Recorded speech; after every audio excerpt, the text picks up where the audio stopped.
Welcome to Soul-Led Creative Women, the podcast for heart-centered creative women who are ready to reclaim their spark and live with deeper meaning, authenticity, and soul. So today I have Lora Arbrador with me. Lora is the author of Art and Love, My Life Illuminated in Egg Tempera. It is the memoir of a woman's quest to master the ancient art of egg tempera painting, gain confidence as an artist, and find lasting love. So welcome, Laura. Thank you so much, Sam. May I call you Sam or Samantha? Yes. No, that's Sam? fine. Okay. So let's just start with your story, Laura. Tell us about your journey and how that's led to you writing a memoir. Sure.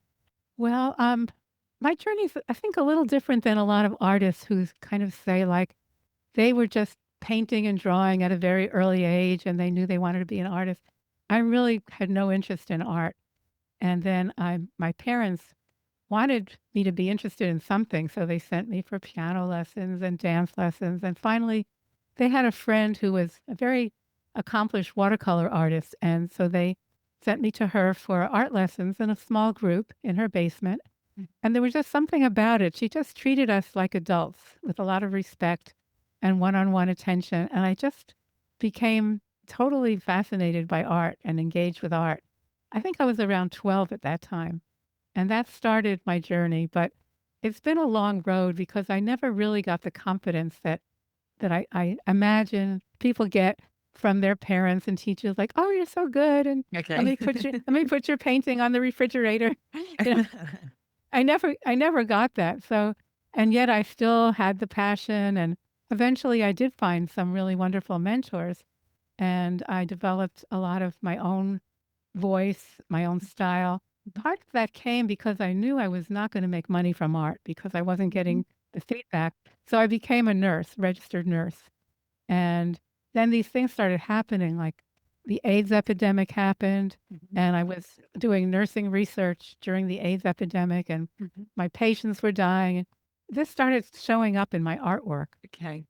So, and at that point, I I always believed that artists do not need to write about their art, Mhm. that the art should speak for itself. Yeah. But a lot of my paintings were very narrative, and the painting didn't tell the whole story.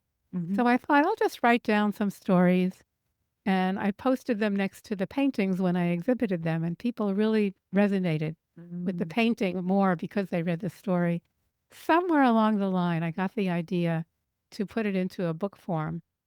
Possibly because some of the art is pretty edgy Okay. and out there. And I thought, well, maybe it's a little safer in a book, which of course is not true. It's not safer in a book. Yes. But that was, I thought that was my thought. And then also, whenever I've told people about my life, I had all kinds of things happen to me, which I can get into. They said when I was telling the story, say, "Oh, you should write a book. You should write a book." And I thought Mm. that's ridiculous. My life's not anything special. But then came to see that there were a lot of kind of interesting things that happened to me. Not all of them were good. They Yeah. were difficult. Yeah. So between that and the art, the different reasons, I just started writing without any idea of publishing, just writing. Yeah. So that's the Beautiful. basics. I could go on from there, but that's the basics. I'll So let you talk now. So why egg tempera? Can you explain a bit about what Ah, what it actually is first, and then how you discovered it and why you fell in love with it? okay, sure, yeah. Mm. So egg tempera is kind of a homemade paint that you combine an egg yolk, just like you would make a cake. You would go back and forth and get rid of the white, Yeah. and then you mix it with colorful pigments that you Mhm. buy in a powdered form. Now you can grind your own pigments from stone, Okay. and I have done that, but most of us buy them from companies now. And you just mix a little bit of the pigment with the egg yolk, and it forms a paint. It's somewhere between oil paint and watercolor in that the egg yolk has elements of oil and water in it. Mm. It is usually water-based. You wash your brush out with water. Yeah.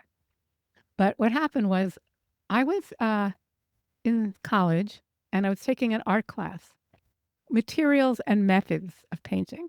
Mhm. So, he went through all the different acrylic and watercolor and then he said, "Okay," one day he handed out a piece of paper, one page, said, "This is a recipe for egg tempera paint."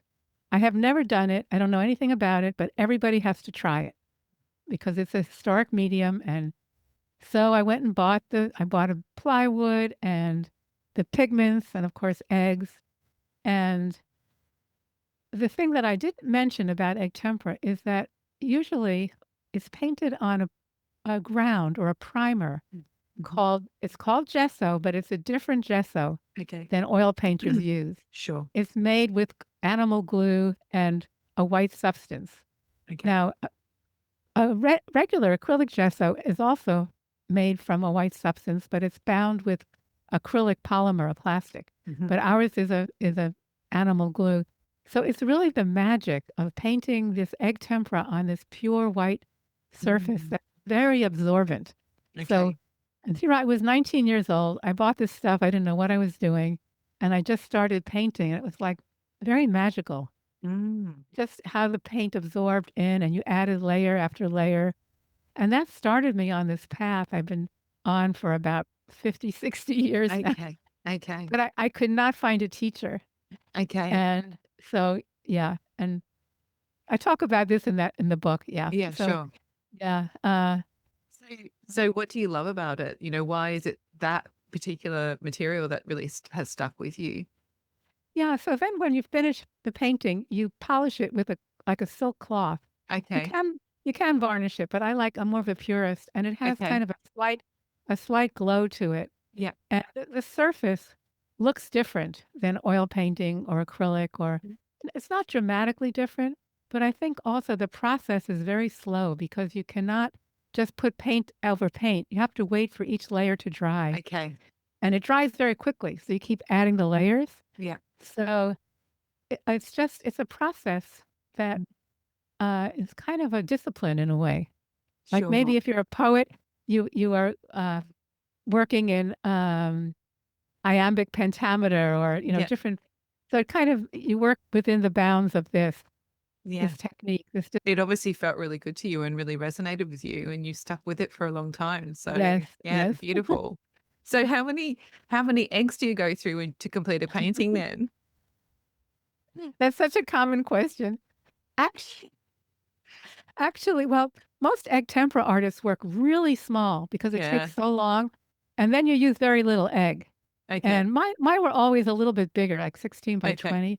Okay. But about 10 years ago, I don't know, for whatever reason, just got into me that the paintings that I envisioned, these ideas that I had, they just told me, I want to be big. The painting Okay. dictates. So I started making them like this, and then Okay. like that. Okay. And then the last one and the one I'm working on now is a full 4 feet by 8 feet, a whole Okay. piece of Wow. cardboard. Now that started to require more eggs. Yeah. So Okay. For that's sure. when I said, hey, I'm kind of going through eggs here. Yeah. Well, you eat your own chickens if you're going through a lot of eggs. People do that. And there's a whole debate as to whether to use raise your own chickens or buy them. Some people think it's better. Like even in the old manuals, it said whether you should use town eggs or country eggs. Oh, And right. and they would actually recommend town eggs because they had less color in them Okay. or less Okay. richness. Although when you paint with a very yellow egg and you mix it with, say, a blue, expecting blue and yellow become green, Yeah. it will look green for a little while, but within maybe minutes, it turns to the color that you want it to be. Oh, So right. the Okay. egg, the yellow of the yolk doesn't really affect the color, but it's really Wow. any yolk is fine. Yeah, that's interesting actually, that the color. I didn't think of that before. That's really interesting. But I guess the pigment is stronger than the yolk pigment, if that makes sense. And that's why, Yeah. probably. Yeah. So one of the things that I noticed about your art when I was looking at your paintings was that the figures that you include, they all include sort of varying shades of eggshells. And it seemed more intentional than just the color of human skin. So the first question is that intentional? And how do you think like the eggshell, the yolk, and the human experience kind of all inform or play out in your art? So you mean that the color looks like the color of eggshell in the Yeah. painting? Yeah, the Is skin. the skin color? Oh, Yeah. I never heard. That's what I love about showing my art. I get such incredible feedback that I never thought of. Mm. So You've got it's so really white, magical. pale, almost bluish, purplish colors. Then you've got like more Mhm. yellowy based. They're all Yeah, different. You yeah, don't paint one sort of shade of human skin. You've got lots of different variations, almost like the eggshells themselves, if you think about how varied eggshells are. yeah.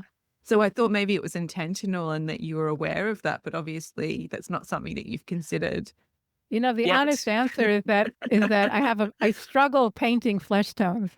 I think Okay. that's I'm trying this, try that. I think that's Okay. the Okay. not Well, very romantic answer. Well, maybe it's something to think about. Maybe you're kind of Yeah. almost being forced a little bit to actually play out on that eggshell concept without realizing it. So, Yeah, I love yeah, that. I I love invite that. you to explore that more because there could be a really beautiful hidden message Mhm. within that as well.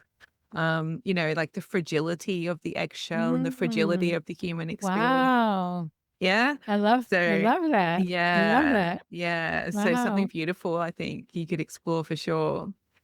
So, how does your other role in life then as a nurse? I mean, you sort of touched on it a little bit before, but how Mhm. does your role as a nurse inform your painting practice and your art? Yeah, so originally I did it just for the money, but Yeah. luckily I was very fascinated when I went through training. Mhm. I have a whole chapter in the book called Adventures in Nursing School. And so luckily I became fascinated. At the beginning, I was too busy with it to do any art at all. But then I was doing, then I started to do the art again. But for many years, I felt frustrated that I wanted more time to paint and I had to do the art, even though I made sure that I worked part time most of the time. So I had time for it. But at this point, I still can't retire. I'm like 76 years old. I'm still Okay. working as a nurse because I never really got a pension because I was always working part-time per diem. But now I'm only doing it 1 or 2 days a week because that's all the money I really need on top of my Social Security. And I just find that it really is part of my identity.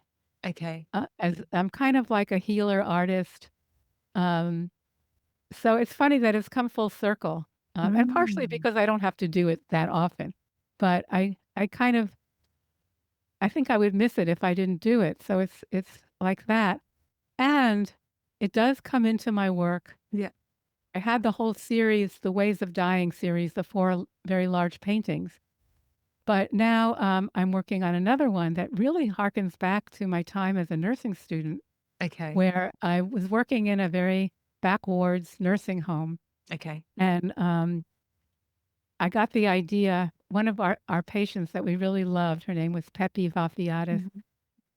and I found out she was Greek. Her name is Despina Vafiatis, and I felt sad that she was eating the hospital food, the bland hospital food. So I got the idea to take her to a Greek restaurant, which I didn't think would be allowed in this hospital. But one of my nursing school friends. We got permission to take Pepi and her friend Bernie to a Greek restaurant. We hired a van that could take disabled people. And after that, they got the idea that they didn't have to live in a hospital. And both of them were able to leave the hospital Wow. eventually and live on their own. And that planted the seed. So also, they started asking me to help them. There was a couple that were getting married. The man, I think it was the man had no hands. He had hooks for hands. And the woman was paraplegic and they were getting married. Mhm. And they invited me to the wedding. And so I went, and I think, as I recall, the man was driving with a wheel, a steering wheel that was adapted. Mhm. So I don't know if I have the details right, but even so many years later, I have it in my mind to do a wedding scene. It's going to be Okay. another pretty big painting Yeah. with them walking down the aisle with Yeah. the one with the hands, and she's sitting paraplegic, and then it's working out. I have some sketches, but it's working out in my head. And then there was going to be an officiant reading from the book. Mhm. And all of a sudden it came to me that the officiant was blind. Okay. And so the book is going to have braille. Okay. It'll be, Beautiful. I'll be, and so that's what I love about art. These ideas, Yeah. they just come to me. And so that's another painting that has the medical theme, although there are Yeah. several, of course, there are many others that have other Mm. themes that are not It's medical. it's Yeah. such a beautiful example of how you can take things that have really touched you in your life, in your own experience as you're moving through the world, through work, through whatever, and then kind of follow that line of curiosity in your art. It's a really Mhm. Mhm. people often say like that they struggle to be inspired or that they struggle to find Yeah. ideas, but actually they're all around you. They're with you every Mhm. day, right? So that's really Yeah. beautiful. I love your approach there. And has it always been that way for you, where you've been able to sort of take things from, either your work or from the rest of your life and infuse those into your art and find that inspiration? Or is that something that you've learnt, Mhm. later on? It's a good question because when I think about my early art experiences in school, college, and high school, even in college, I think that I just did very prosaic topics, just anything. Yeah. I don't remember it being linked to anything like that. Yeah. And I would have to really think about when that started happening. Some of it Sure. happened with feminism Okay. and also I lived in the woods. I built my own teepee. Okay. That some of those ideas came from that. Okay. Yeah, it's probably really gradual, so you didn't even really notice. And I didn't obviously, notice. Right. yeah, Yeah. yeah. So, I mean, I think these things are really, really gradual. It's just like one little tiny Mm. idea in one painting, and then suddenly there's three ideas in the next one. And, like it just, builds and builds. So that's Mhm. beautiful. And this Mhm. is your life's work. So, that's just Yes. so powerful, isn't it? Yeah. Yes. So in our message exchange, you said that, Mhm. and I think you touched on it at the very beginning, that you struggled with self-doubt about your art, yet it's the one Yes. thing that brings you transcendent joy, is how you put it. Mhm. So tell us more about that inner dialogue and your experience with that. Yeah, so I just have this feeling of just that I'm not good. Like I was joking with somebody, I'm in touch with a lot of writers because I just wrote a book, even though I'm not a writer. Mhm. And they always talk about imposter syndrome. Yeah. And I said, I don't have imposter syndrome. I know I'm an artist. I just think I'm a bad artist. That's what I struggle with. It's just, I don't have the technique. And yet, I don't really want to have a very polished technique because I'm inspired by the proto Renaissance, the more uh, they call them they used to call them the primitives, but they don't anymore. Yeah. But I don't really want a very realistic look. No. And I have gone through a lot of training now, artistic anatomy and classical realism. So, uh, but it's just, I think painting is just difficult. And Yeah. for some people, it comes more easily. But I think partially in writing the book and talking so much about my process, and I think I've gotten more confidence. But what I've heard is that even very, very incredible artists still suffer from that, Yeah. and that it's just something I have to always live with. Yeah. Yeah. I Hmm. think it's true. I feel like, I mean, there's potentially some, um, egotistical people out there that don't think that, but I feel like they're kind of not on the same path that we're on, in terms Oh, of okay. this like this connection to self through art. Do you know what I mean? Where you're really exploring kind Mm. of your own kind of inner landscape and your own experiences through art. And that's certainly what I'm getting from you in terms of the way that you're moving through it. And I think that that does then lend itself to this sort of concept of self-doubt. We're constantly doubting our decisions, our choices, as we move through the world, right? So it's Yes, only yes. natural that it should also happen in our art because, they're one and the same thing as far as I'm concerned. Yeah, So, that's true. Yeah. mm. Mm. So drawing on your theme of art and love, which is the Yes. title of your book, do you believe that art and creativity help us to love ourselves and others more authentically and deeply? Hmm. Well, maybe in the sense that I've realized that my art comes first. Okay. I am partnered now in a wonderful relationship. But before I met this person, I was happy because I was painting, and it was an addition to it. Yeah. So I think that, but without the art, even if I was in the most fantastic relationship, I would feel a lack. So it Okay. really comes first for me is Yeah. and recently I had to stop painting because the book became so intense, the Yeah. production of the book. For the last year, I wasn't painting. And for a while, it was like, first I felt bad. Then I Yeah. got used to it. And then I even liked it. I thought, wow, this is easy. I don't have to paint. It's paint. Yeah. And then and after the book came out, and I just had, I don't know how to express it. I don't know if it was a depression. I was just like, something was terrible. And I just realized, even though I have so much to do with book promotion and all that, I had to start painting again. And just like Yeah. a light turned on, it's like, oh, it just, Yeah. and even all the self doubts, it's like, they're like old friends. Like, oh, Yeah. yeah, you think you're terrible. Oh, yeah. It's almost like refreshing now. It's like Yeah. connecting with that. So, Yeah, that's so it's powerful, and yeah. it's, moving through the seasons, right? Because creativity Oh, has yeah. seasons and our art has seasons, so, Mm. like, you always find a way back to it. I think that's so powerful and beautiful the way you explain that. Because sometimes other priorities do come into play, you can't paint as much as you want to or whatever, so, Yes. um, Yeah. but knowing that you'll always find your way back to it, I think is really important too, so, um, Mhm. yeah. So do you believe that creative flow, when we get lost in the moment when Mhm. painting, etc., do you think that helps us to connect to something bigger than ourselves? Like a connection to spirit or to the divine, or whatever you want to phrase it. Yeah. I have a problem with the concept of flow because I don't think I ever get into flow. But you get They lost say in time when you're we're painting, time. don't you? No, I don't. It's You always like, oh don't. my, no, it's like, I have to be honest with you.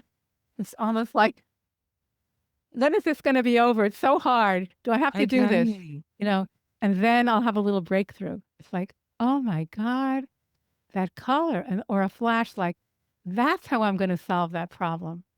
But So that's that's, flow. I don't, That's is flow. that flow? Yeah, Oh, that's that's flow. flow. That's flow. Okay. Okay. Then I have I flow. I think Mhm. people think that maybe it's some, really magical thing, but it feels hard to. It's Oh, part of, okay. I think it's part of navigating, a painting or whatever you're Hmm. making creatively. And I think that it's this thing where, those ideas do arrive, like just out of nowhere. And suddenly Yes. the painting's kind of taking on a new course, or it's taking you on a little adventure, or you stop and you go, oh, did I do that? I wasn't even thinking about Yeah. it. Yeah. So, Yeah. That's where the higher power or the yeah. spiritual or whatever comes in to Yeah. these ideas that you can't Yeah. imagine. Yeah. So I do kind of live for that. It's not all the Yeah. time. It just happens. Yeah. Yeah. Well, you said transcendent joy. So that's part of that, right? Yes. Yeah. Yeah. Yeah. It's really amazing. And with the egg tempera, I call it, even though I don't really believe in alchemy per se, but Mm. call it alchemy. Yeah. What Well, it what is. happens with so the combination of the egg tempera technique with these Yeah. ideas, Yeah. it's really just incredibly Yeah. magical. Yeah. Something from nothing. Yeah. It's Yeah. really, really beautiful. So, for all the women who are curious about finding their voice and Mhm. experiencing a deeper love through their art, what powerful message or question would you like to leave them with today? Well, I know there's some people that actually don't want to do art. They just love art Yeah. and they feel bad. So I have a message for people that they just they think they want to, but they don't really want to, but they just like to look at art. And same with music. They love music, but they don't really want to be a musician. So No. first of all, just that you don't have to do art. You can still be involved with art Yeah. by experiencing it. But then for the people that really, really do want to do art, I think realizing that you don't need to do it even for an hour, even 5 minutes, just playing, just having a playful Yeah. attitude about it is a good way to start. I Yeah. don't know if that's what you were thinking about, but Yeah. Yeah. I would It doesn't say, have to, yeah. yeah, it can be small. I definitely agree with that. So, how can people get to know you better, Laura, and get a real feel for your art and your book and the work that you're doing? Yeah, sure. So the easiest thing, well, here's my book, Art, Art and Love. And to keep it simple, my website is artandlovebook.com. Okay. And you can find everything there, my paintings, and I have a Substack newsletter once a month Okay. that comes out. The links are all on artandlovebook.com. Excellent. Thank you Yeah. so much for Mhm. coming and chatting with me today, Laura. Oh, thank Love you so much, exploring your Sam. art. Yeah, thank you. Yeah, I've had a wonderful time with you today. Thanks so much. Hey, Sam here. Thanks for listening to the end.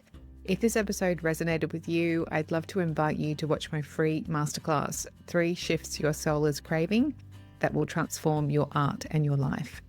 Inside, I'll share some of the most important lessons creativity has taught me about self-trust, personal growth, and living in alignment with what matters most, and how your own creative practice can become a powerful pathway for transformation.